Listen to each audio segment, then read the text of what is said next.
हाँ जी, तो कैसे हो आप लोग? मैं आपका नीलेश भैया फिर से एक बार स्वागत करता हूँ आप सबका सुपरफास्ट क्लासेज यूट्यूब चैनल पे। दोस्तों आज की इस वीडियो में हम लोग सॉल्व करेंगे जो हम लोग यूपी बोर्ड क्लास 10 का जो 1 मार्च को गणित का पेपर होने वाला है, 24 फरवरी को हिंदी का पेपर है, उसके बाद सीधे आप लोग का 1 मार्च को गणित का पेपर है। तो जो गणित का पेपर है उसके लिए आप लोग देख सकते हो ये एमएम कोड का 822 एमएम कोड का ये हम लोग पेपर सॉल्व कर रहे थे और इसमें इसके जितने भी ये एमसीक्यू थे पिछले वीडियो में मैंने उनको सॉल्व करा दिया है। ठीक है, इसकी वीडियो देखना चाहते हो ये एमसीक्यू का, तो आप चैनल पे जाना और प्लेलिस्ट वाली सेक्शन है ना, प्लेलिस्ट में जाना मैथ वाले सेक्शन में, तो उसमें ये मिल जाएगा एमसीक्यू के वीडियो। ठीक, अब चलो इस वीडियो में हम लोग जो इधर खंड अ में एमसीक्यू है और खंड ब में आप जानते हो कि आपके लंबे लंबे वर्णनात्मक प्रश्न होंगे, तो खंड ब के अंतर्गत जो भी प्रश्न है उनको करते हैं हम लोग, इनको हम लोग सॉल्व करते हैं। देखो 20 एमसीक्यू के बाद ये 21वां प्रश्न है और ये वर्णनात्मक प्रश्न नहीं, बड़ा वाला प्रश्न है। यहाँ क्या बोला है कि सभी खंड कीजिए। ओके, सभी खंड करना है, यानी इसमें जितने भी प्रश्न दिए गए हैं सबको करना है। और क ख ग घ अंग च यानी 6 आपके प्रश्न, 1 2 3 4 5 6 प्रश्न दिए गए हैं। 6 के 6 प्रश्नों को करना है और एक प्रश्न का आपको 2 मार्क मिलेगा, यानी एक प्रश्न सही सही आप हल करते हो तो 2 मार्क मिलेगा। तो चलो इन सारे के सारे प्रश्नों को हम लोग एक एक कर सॉल्व करते हैं। ठीक है, ओके। उसके बाद देखो 21वें के बाद हम लोग 22वां प्रश्न करेंगे, पहले इनको हम लोग करते हैं सॉल्व। ठीक है, बाकी कहूँगा आप चैनल को अभी तक सब्सक्राइब नहीं किए हो तो चैनल को सब्सक्राइब कर लेना और बेल आइकन को भी दबा लेना, जिससे मेरी सारी वीडियो की नोटिफिकेशन आपको मिलती रहे। तो चलो शुरू करते हैं। सबसे पहला देखो क्वेश्चन क्या है कि सिद्ध कीजिए कि √2 एक परिमेय संख्या नहीं है। क्या लिखा है? परिमेय संख्या नहीं है, इसका मतलब कि अपरिमेय संख्या है। हमें सिद्ध करना है कि √2 एक अपरिमेय संख्या है, अपरिमेय संख्या है। देखो ये पे इसमें लिखने का तरीका थोड़ा बदल दिया है। सिद्ध कीजिए कि √2 एक परिमेय संख्या नहीं है। परिमेय संख्या नहीं है इसका मतलब कि अपरिमेय संख्या है, ये हमें सिद्ध करना है। तो चलो हम लोग सिद्ध करते हैं कि √2 एक अपरिमेय संख्या है। कैसे सिद्ध करेंगे एक एक स्टेप वाइज मैं बताऊंगा। और देखो ये सवाल आपका 2 मार्क में भी आता है और 4 मार्क में भी आता है, इस चीज को आपको ध्यान में रखने की जरूरत है। तो सबसे पहले हमें अपरिमेय सिद्ध करना है, तो कंट्राडिक्शन मेथड का इसमें यूज करते हैं हम लोग, इसको परिमेय मान लेंगे। तो इसका मैं लिखता हूं हल और इसमें देखो मैं मानता हूं, माना √2 एक परिमेय संख्या है, उल्टा मैंने मान लिया, परिमेय संख्या है।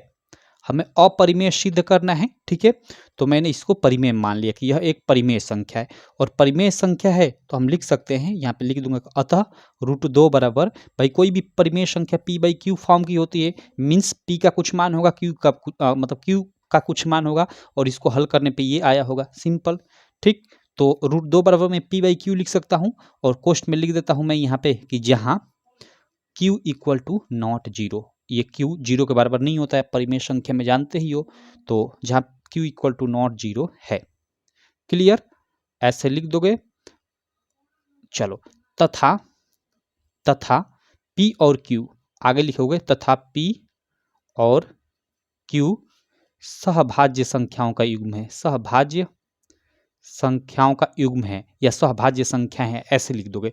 इसका मतलब क्या? इसका मतलब ये कि p और q का अगर हम लोग HCF लेते हैं तो एक आएगा हमेशा, क्लियर।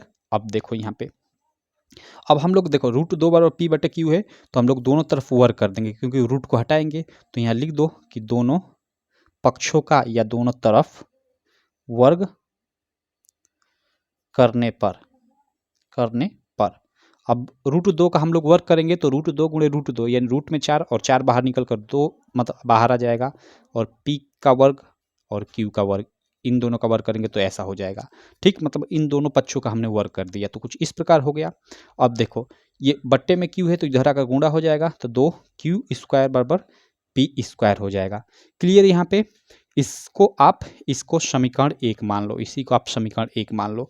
अब देखो यहाँ पे 2q² बराबर p² है, यहाँ पे देखो 2q² बराबर p² में क्या, यहाँ पे ध्यान देने की जरूरत है। अगर p², मान लो p कोई संख्या हो तो इसका वर्ग करते हैं तो कोई ना कोई संख्या आएगी, और 2q² हो तो q² का हम लोग गुणा करते, मतलब q² यानी q 2 बार है तो 2 बार इसका, मतलब q अगर कोई संख्या होती तो उसका 2 बार गुणा और फिर उनका 2 में गुणा करते, तो ये दोनों तरफ संख्याएं बराबर आती। तो इसका मतलब क्या, ये p² जो भी संख्या है उसके ये गुणनखंड है, ये क्या है, गुणनखंड है।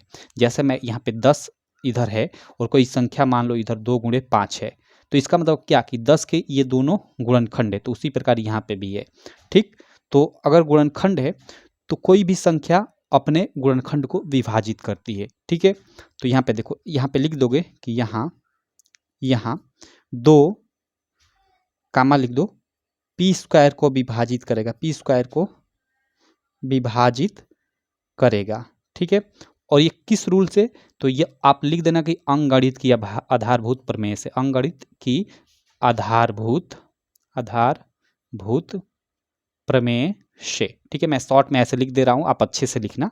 ठीक, अब देखो, चूंकि अगर 2 पी स्क्वायर को विभाजित कर रहा है, ठीक है, यानी 2 एक संख्या है और किसी संख्या के वर्ग को वह संख्या विभाजित कर रही है, तो वह संख्या उस संख्या को भी विभाजित करेगी जिसका वर्ग किया जा रहा है। ठीक है, और ये किस प्रमेय से, तो प्रमेय 1.3 के अंतर्गत, ये आपके एनसीईआरटी की बुक में दिया है। तो यहाँ पे आप लिख सकते हो कि इसलिए 2 पी को भी विभाजित करेगा, पी को भी, देखो मैंने कामा दिया है, 2 पी को भी विभाजित करेगा। ठीक है, और कोष्ठ में लिख दोगे कि प्रमेय 1.3 से। क्लियर, इतना कर दिए। अब यहाँ पे, यहाँ तक आ गए, तो यहाँ से देखो, अब यहाँ तक आ गए तो यहाँ 2 और पी प्राप्त हुआ है, तो आप एक बार फिर मान लोगे, आप यहाँ पे मानोगे कि पुनः लिखोगे कि पुनः माना, और क्या मानोगे, ये p आया है तो p बराबर, और ये 2 आया है तो 2 लिख दो, और इसके साथ कोई पूर्णांक ले लो, जैसे मैं m ले लेता हूँ, आप कुछ भी q r s कुछ भी ले सकते हो, और लिख दो यहाँ पे कि जहाँ m एक धनात्मक पूर्णांक है, धनात्मक पूर्णांक है, ऐसे लिख दो, काम खत्म। अब देखो, अगर √3 को आप सिद्ध करते आओगे ना, तो यहाँ पे 3 और p आएगा, तो p बराबर यहाँ 3m मानोगे। अगर √5 को आप सिद्ध करते आओगे ना, तो यहाँ 5 और p प्राप्त होगा, तो आप p बराबर 5m मानोगे। क्लियर है, आप एक यहाँ पे सीख जाओगे तो सारा का सारा कर लोगे, कोई दिक्कत नहीं होगी, इसलिए मैं धीरे धीरे काफ़ी बता रहा हूँ। अब देखो, अब p बराबर 2m हो गया। अब हम लोग क्या करेंगे कि इसमें भी हम लोग दोनों पक्षों का वर्ग कर देंगे, तो मैं लिखूंगा यहाँ पे कि दोनों पक्षों या दोनों तरफ वर्ग करने पे, दोनों पक्षों का वर्ग करने पे, चलो आप करते रहना, अच्छे से लिखते रहना। तो यहाँ पे करूँगा तो पी स्क्वायर बराबर ये 2 दूना का 4, और ये हम लोग का m गुणे m स्क्वायर हो जाएगा। ठीक, अब चलो यहाँ पे देखो, इसको मैं समीकरण एक तो एक तो मैंने ले लिया है समीकरण, इसको मैं 2 ले लेता हूँ, कोई दिक्कत नहीं, समीकरण 2 तो ले ही सकता हूँ, कोई दिक्कत नहीं।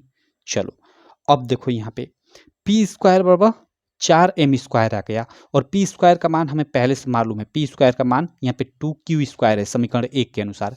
तो यहाँ पे लिख दोगे आप कि पी स्क्वायर का मान समीकरण 1 से समीकरण 2 में रखने पर ऐसे लिख दोगे, और पी स्क्वायर का जगह पे आप 2q स्क्वायर लिखो, क्योंकि पी स्क्वायर का मान 2q स्क्वायर है, तो पी के मैं जगह पे 2 यानी 2q स्क्वायर रखता हूँ, और बराबर ये 4m स्क्वायर है तो 4m स्क्वायर। ठीक, अब देखो q स्क्वायर बराबर क्या हो जाएगा, ये 2 उधर जाएगा तो बट्टे में हो जाएगा, तो 2 दूना 4 यानी 4 कट जाएगा 2 से, तो 2 बचेगा, और ये m स्क्वायर को m स्क्वायर, ऐसे ही मैं कर देता हूँ। अब पूरा पक्ष बदल देता हूँ, यानी 2m स्क्वायर बराबर मैं q स्क्वायर कर देता हूँ, इधर का इधर, इधर का इधर, तो कोई चिन्ह नहीं बदलेगा। अब देखो, कुछ इसी प्रकार का हो गया, जैसे यहाँ प्राप्त हुआ था, कुछ यहाँ भी प्राप्त हो गया, इसको मैं समीकरण 3 मान लेता हूँ। ठीक है, अब देखो यहाँ पे फिर हम लिखेंगे कि यहाँ 2 q स्क्वायर को विभाजित करेगा, 2 और यहाँ कामा दे दो, q स्क्वायर को विभाजित करेगा। ठीक है, और ये लिख दो कि अंकगणित की आधारभूत प्रमेय से, अंकगणित की आधारभूत प्रमेय से आप लिखते रहना, मैं छोड़ देता हूँ।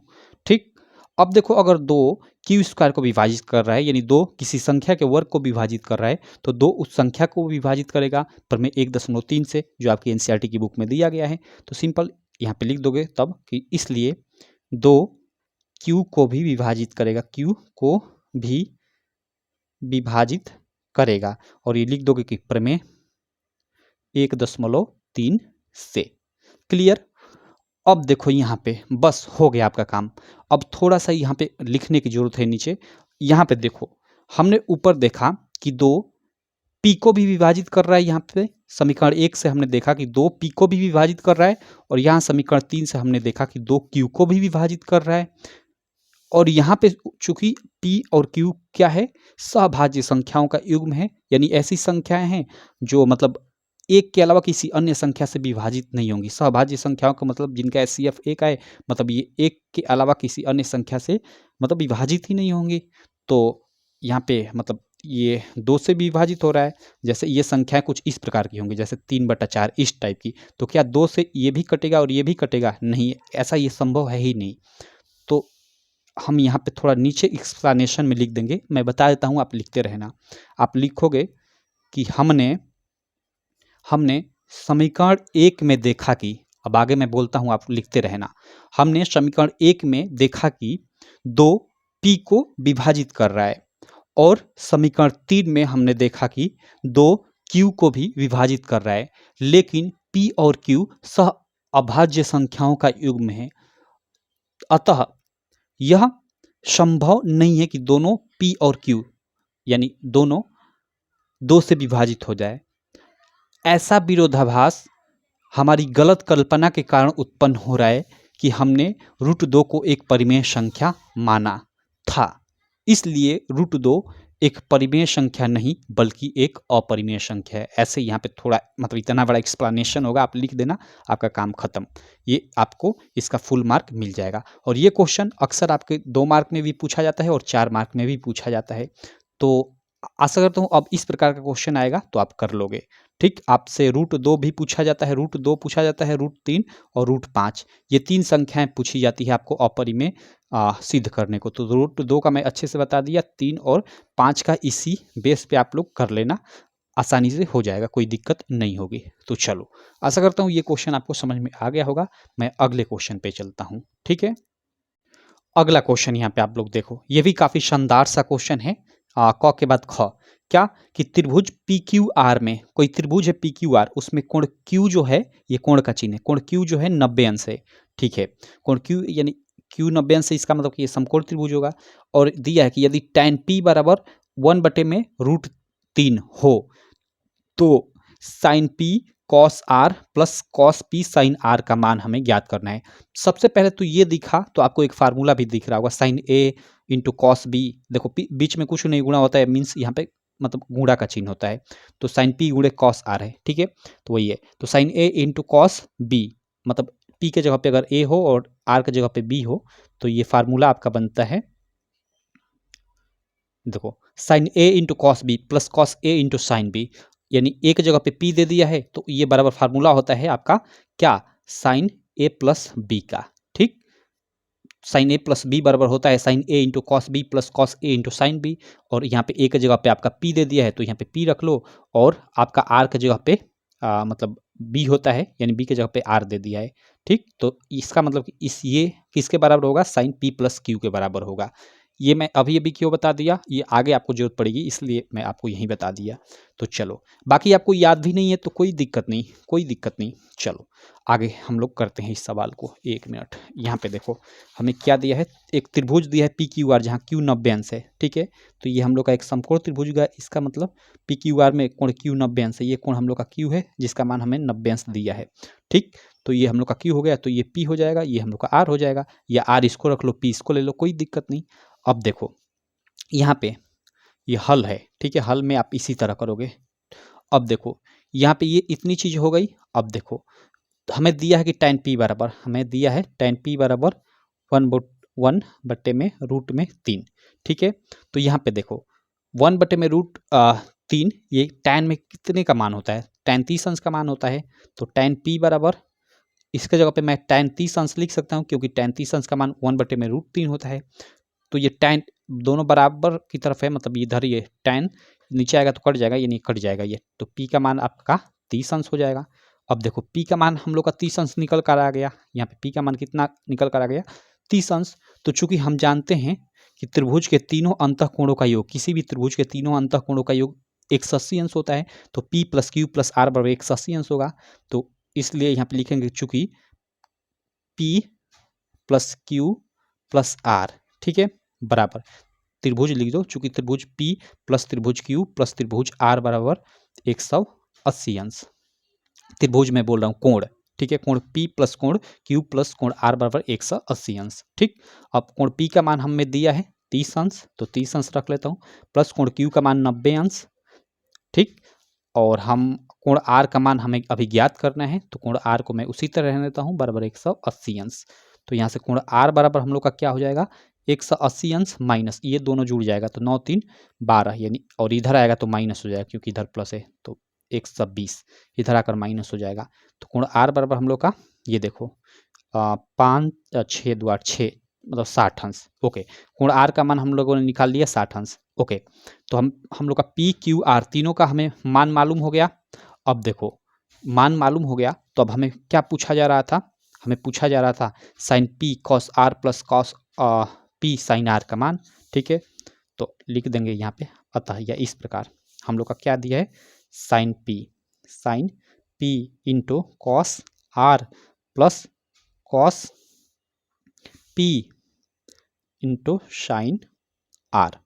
अब देखो ये सीधे सीधे आपका फार्मूला होता है sine A into cos B plus cos A into sine B बराबर ये हम लोग का साइन A प्लस बी, तो एक जगह पे हम लोग का P है और B के जगह पे Q नहीं R है, ठीक है।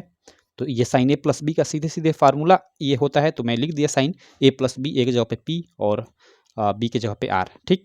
तो अब देखो साइन और P का मान हम लोगों ने कितना निकाला 30 अंश और R का मान 60 अंश, तो 30 अंश प्लस 60 अंश यानी ये हम लोग का साइन 90 अंश हो गया, और साइन 90 अंश का मान हम लोग का 1 होता है, तो ये हम लोग का आंसर हो गया, काम खत्म। अब हो सकता है कि आपको ये फार्मूला ना मालूम हो, तो चलो नहीं मालूम है तो कोई दिक्कत नहीं। अब साइन P यानी हम लोग का साइन P का हम लोग का मान कितना है 30 अंश, तो 30 अंश रख लो, इंटू इन मीन्स गुणा कॉस R, तो कॉस और R का मान हम लोग का 60 अंश है, तो 60 अंश रख लो, प्लस कॉस P, तो कॉस और P का मान हम लोग का 30 अंश है, तो 30 अंश, और गुणे साइन R, तो साइन का साइन और R का मान हम लोग का कितना है 60 अंश, तो 60 अंश रख लो। अब जो भी मान दिया है साइन 30 अंश का मान, cos 60 अंश का मान, cos 30 अंश का, और ये मतलब जो भी दिया है ये दोनों का मान रखकर और इन दोनों का मान रखकर आप जोड़ लो, कटा पिटा लो, आपका एक आंसर आ जाएगा। क्लियर, कोई भी दिक्कत आपको नहीं होनी चाहिए।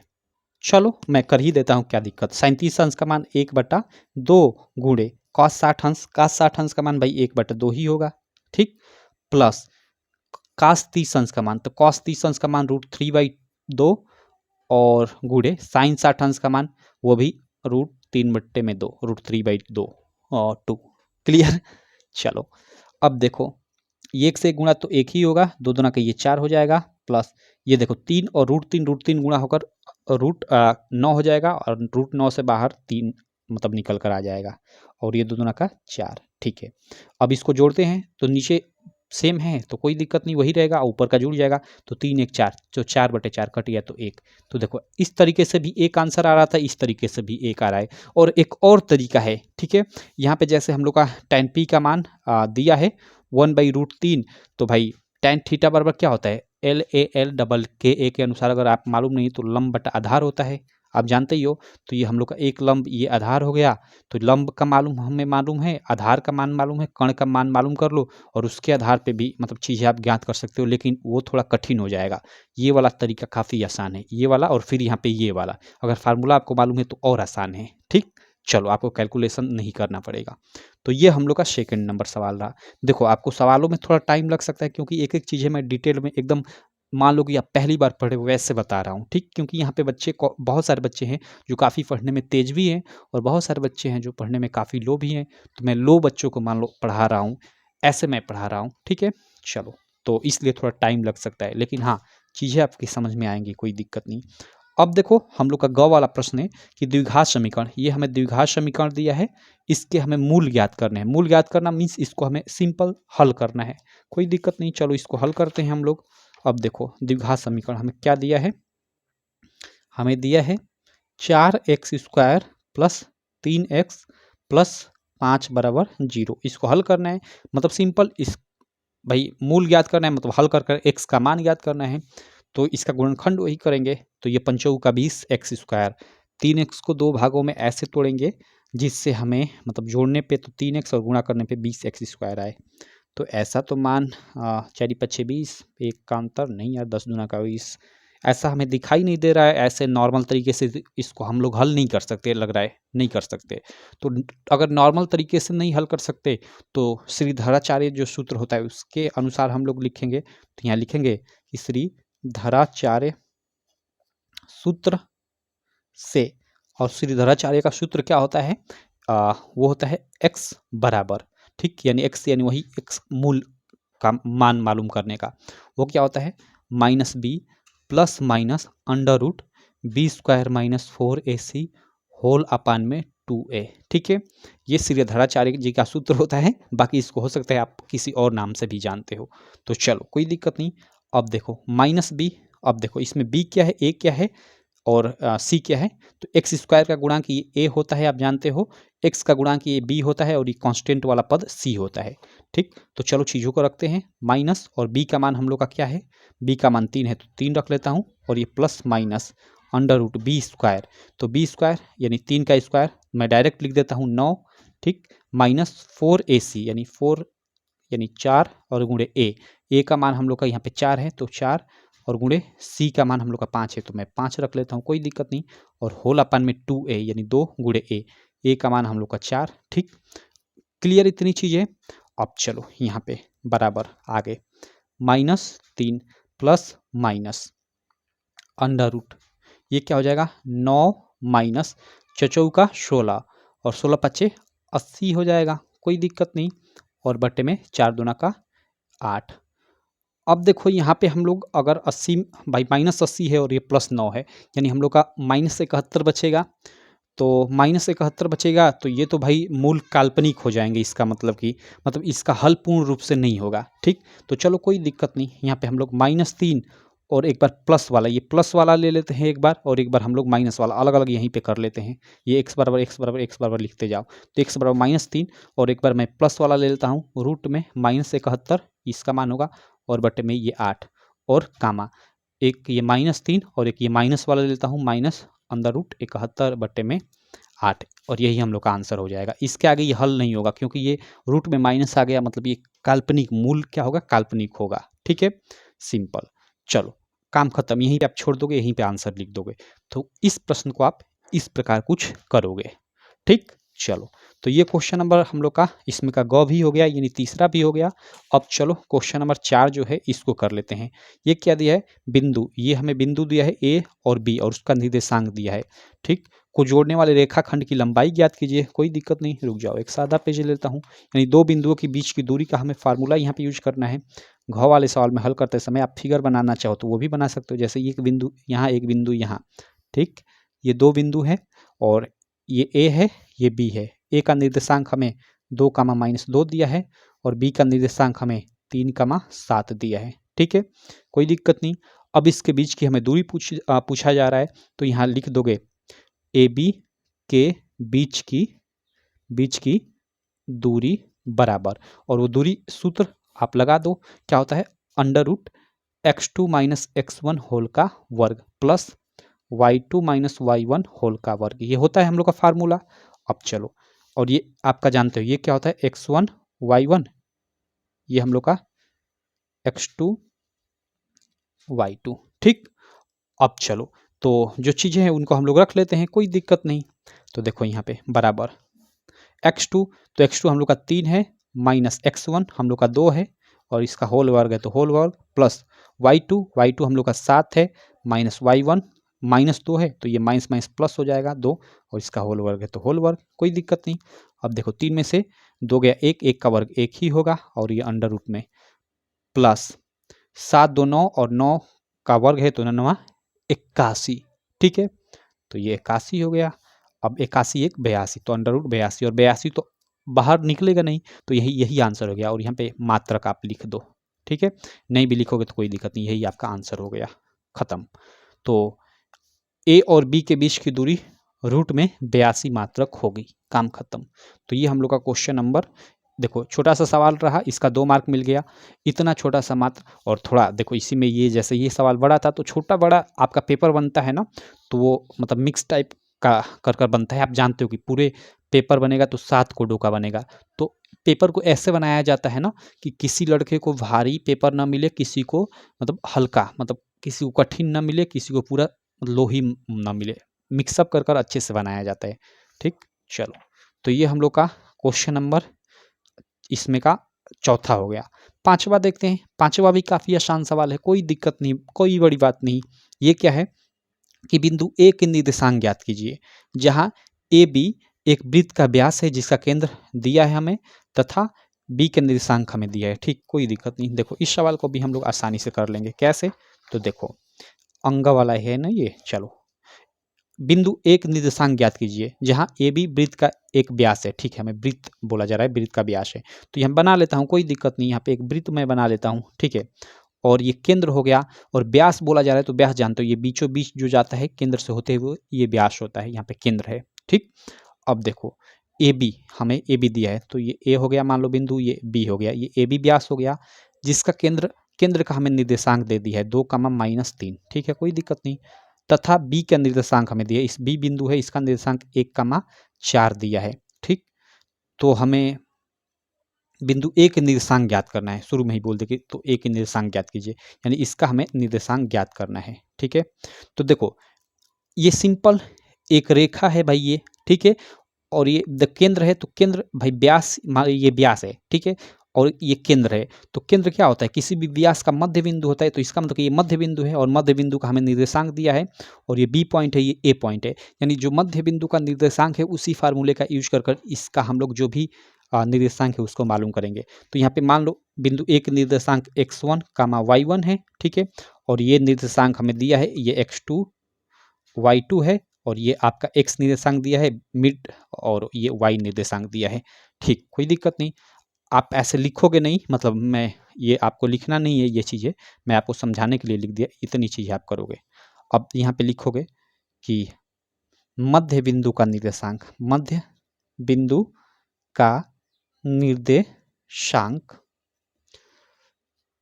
उसके बाद लिख दोगे कामा x बराबर मध्य बिंदु का निर्देशांक का फार्मूला होता है, जिसमें x पॉइंट ज्ञात करने के लिए फार्मूला होता है x1, मतलब x1 प्लस x2 बट्टे में 2, और कामा y बराबर, यानी y बिंदु ज्ञात करने के लिए हम लोग का फार्मूला होता है y1 प्लस y2 बट्टे में 2, यानी बट्टे में 2।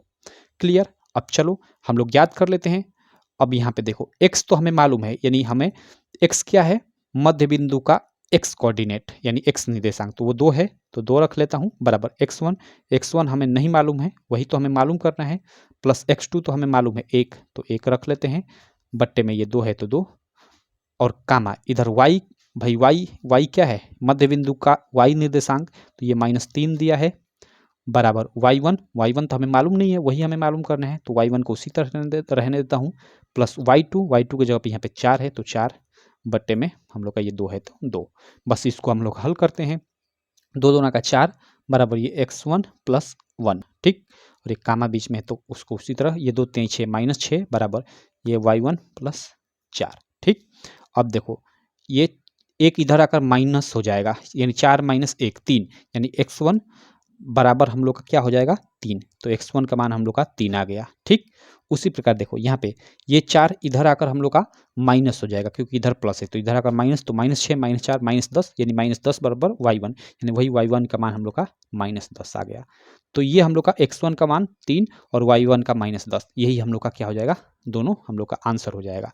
लिख दोगे यहाँ पे, अतः बिंदु ए का निर्देशांक 3, -10 होगा, और यही आपका आंसर हो जाएगा। तो देखो अब इसमें क्या करेगा, आपको कभी हो सकता है कि ए बिंदु का निर्देशांक दे दे और बी का ये नहीं दे, और आपको बी का मालूम करने को बोले, और मध्य बिंदु का निर्देशांक देगा, मतलब कोई भी आपको 2 देगा और 1 मालूम करने को बोलेगा।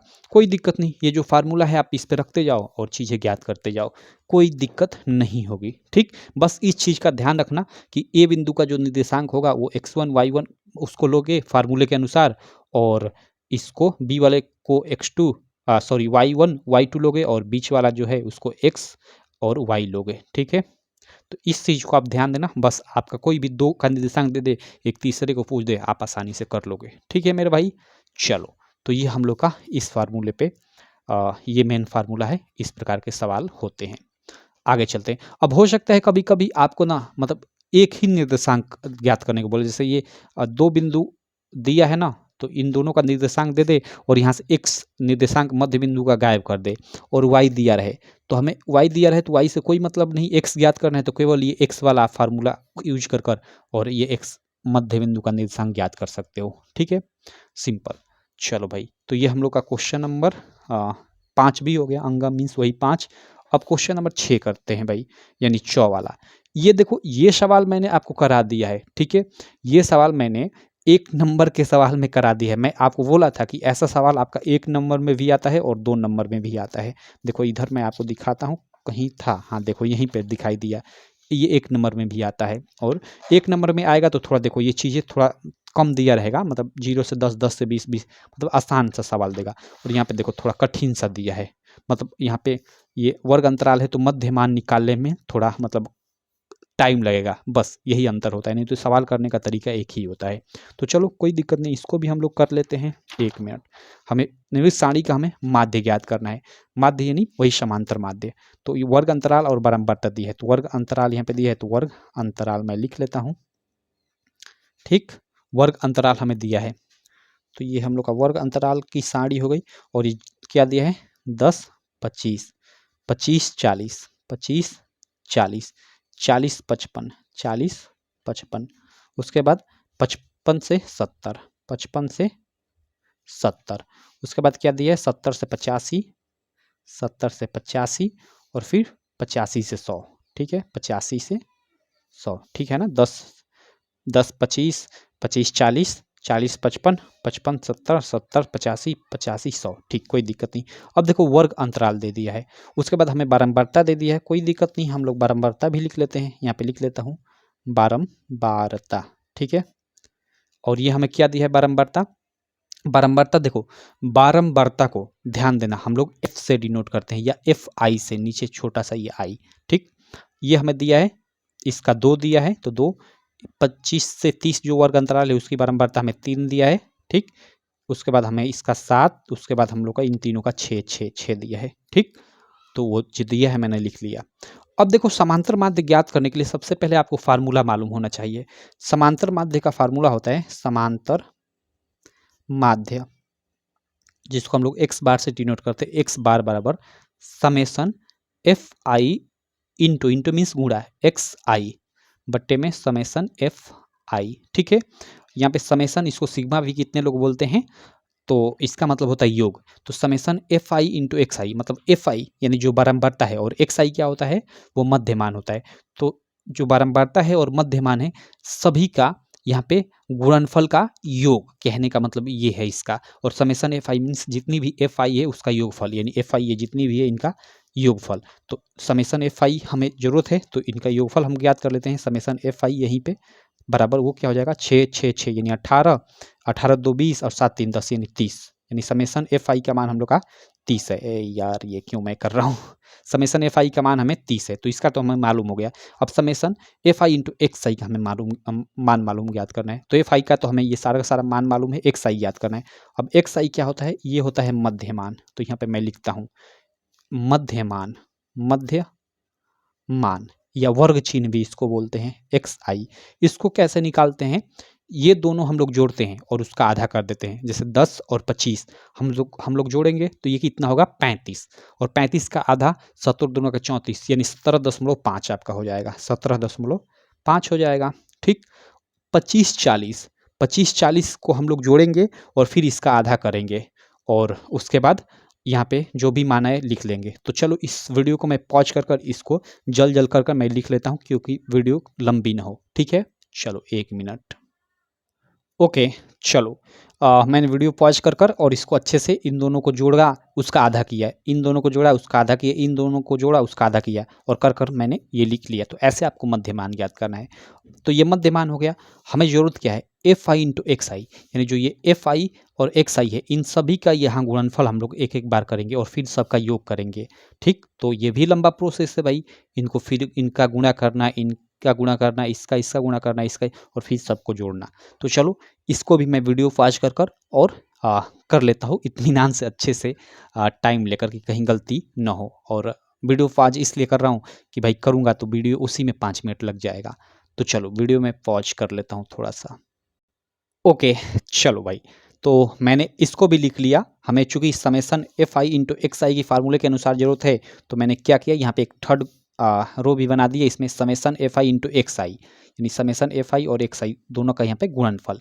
तो 2 का अब इसमें मैंने गुणा किया तो ये 35, इसका इसमें गुणा किया तो ये 97.5। इसी तरह मैंने सबका गुणा कर लिया, और सबका गुणा करने के बाद इन सबको आप जोड़ोगे ना, क्योंकि हमें समेशन fi इंटू xi का मान ज्ञात करना है, तो इन सबको जोड़ोगे तो 1860 आएगा। ठीक, कोई दिक्कत नहीं। अब 1860 आ रहा है तो समेशन fi xi की जगह हम लोग 1860 रख लेंगे, और बटे समेशन fi 30 था तो उसको हम लोग रख लेंगे, और ये कट जाएगा। ये 3 छक 18, 3 दूना 6, यानी हम लोग का 62 आ गया, और यही हम लोग का आंसर हो जाएगा। तो इस तरह से इस सवाल को करोगे। मैंने जैसा कि बताया, ये 2 नंबर में भी आता है, 1 नंबर में भी आता है। तो देखो 2 नंबर में ये वर्ग अंतराल थोड़ा कठिन दे देगा, जिससे आपको मध्य मान भी निकालने में कठिनाई होगी, और xi fi का मान भी निकालने में कठिनाई होगी। मतलब थोड़ा टाइम टेकिंग वाला सवाल देगा 2 नंबर में, और 1 नंबर में थोड़ा मतलब सस्ता सा हल्का वाला देगा। ठीक है मेरे दोस्त, तो हमने ये 6 के 6 इसमें जो सवाल थे, अच्छे से एक-एक सवाल को डिटेल्ड में कर लिया। अब चलो देखो क्वेश्चन नंबर अब जो 22 है, इसको या इसमें देखो निम्नलिखित में से किन्हीं 5 खंडों को कीजिए। ओके, और इसमें भी 6 तक दिया है, यानी एक इसमें हमें छोड़ देना है। 6 है, इसमें से एक छोड़ देना है, यानी 5 को हमें करना है। कोई दिक्कत नहीं, इनको हम लोग क्या करेंगे कि नेक्स्ट वीडियो में सॉल्व करेंगे, क्योंकि ये वीडियो काफ़ी लंबी जा रही है, तो इसको अभी मैं यहीं पे पॉज करता हूँ। आगे कैसे क्वेश्चन आएंगे देखो उसको मैं बता देता हूँ। यहाँ पे आप 22वां क्वेश्चन तो समझ गए कि इसमें आपके अब ये 4-4 मार्क के प्रश्न रहेंगे, 6 क्वेश्चन रहेंगे, 6 में से आपको 5 का उत्तर देना होगा। और अगला 23वां प्रश्न रहेगा, ये 6 मार्क वाला रहेगा, और इसमें देखो अथवा का ऑप्शन रहेगा, मीन्स 2 प्रश्न दिए रहेंगे, उनमें से एक करना होगा। 24वां भी कुछ इसी प्रकार का प्रश्न रहेगा, 2 प्रश्न दिए रहेंगे, उसमें से एक प्रश्न करना होगा 6 मार्क का। और एक और प्रश्न रहेगा क्वेश्चन नंबर 25, इसमें भी आपके 2 प्रश्न रहेंगे, ठीक है, और दोनों में से किसी एक को आपको सॉल्व करना होगा, यानी और ये 6 मार्क का, यानी 6-6 मार्क वाला आपके 6 प्रश्न रहेंगे, 6 में से आपको 3 करना है, यानी 18 मार्क का आपका लॉन्ग आंसर टाइप क्वेश्चन, यानी भाई 6-6 मार्क वाला आएगा। तो इस प्रकार ये मैथ का आपका पेपर पूरा पूरा इसी पैटर्न पे आएगा, आप देख सकते हो। तो चलो ये हम लोग का रहा 822 कोड का 1 मार्च को होने वाले जो आपका पेपर है गणित में, उसमें देखना इसमें से question direct to direct option सहित MCQ और जो सब्जेक्टिव है वो सारे के सारे फंसेंगे। ठीक, तो चलो मैं ये 2-2 मार्क के बाद अब अगली नेक्स्ट वीडियो में ये 4-4 मार्क का क्वेश्चन कराऊंगा। तब तक के लिए बस इतना ही। मैं मिलता हूँ आपसे नेक्स्ट वीडियो में। Thank you.